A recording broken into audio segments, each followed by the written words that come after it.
Sebanyak 15 terdakwa yang terlibat dalam kasus dugaan pungutan liar atau pemerasan terhadap tahanan rumah tahanan Komisi Pemberantasan Korupsi atau KPK dijatuhi vonis pidana oleh Pengadilan Negeri Jakarta. Para terdakwa dijatuhi hukuman penjara dengan masa pidana yang bervariasi, yakni antara 4 tahun hingga 5 tahun penjara setelah terbukti melakukan pemerasan terhadap para tahanan yang tengah menjalani proses hukum. Sebanyak 15 terdakwa yang terlibat dalam kasus dugaan pemungutan liar atau pungli atau pemerasan terhadap tahanan rumah tahanan atau rutan, Komisi Pemberantasan Korupsi atau KPK dijatuhi vonis pidana oleh Pengadilan Negeri Jakarta.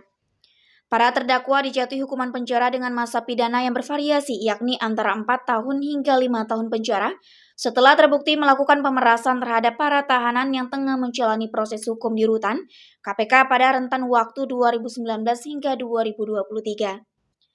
Vonis ini merupakan bagian dari upaya serius aparat penegak hukum untuk memberantas praktik pungli yang telah mencoreng sistem peradilan di Indonesia, terutama di institusi yang berperan penting dalam penanggulangan tindak pidana korupsi.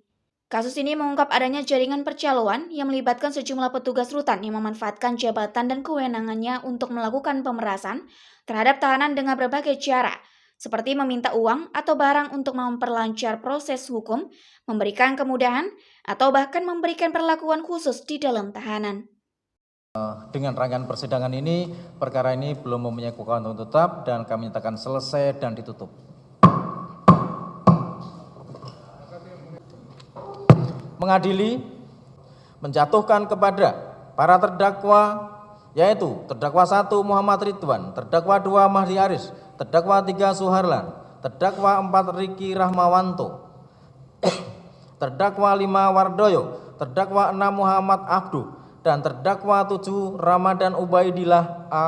Oleh karena itu, masing-masing dengan pidana penjara selama 4 tahun dan denda masing-masing sejumlah 200 juta rupiah dengan ketentuan apabila denda tersebut tidak dibayar diganti dengan pidana kurungan masing-masing selama 4 bulan.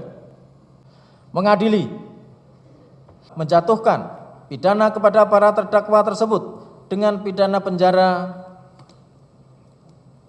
untuk terdakwa 1 Deden Rohendi selama 5 tahun dan denda 250 juta rupiah dengan ketentuan apabila denda tersebut tidak dibayar diganti dengan pidana kurungan selama 6 bulan.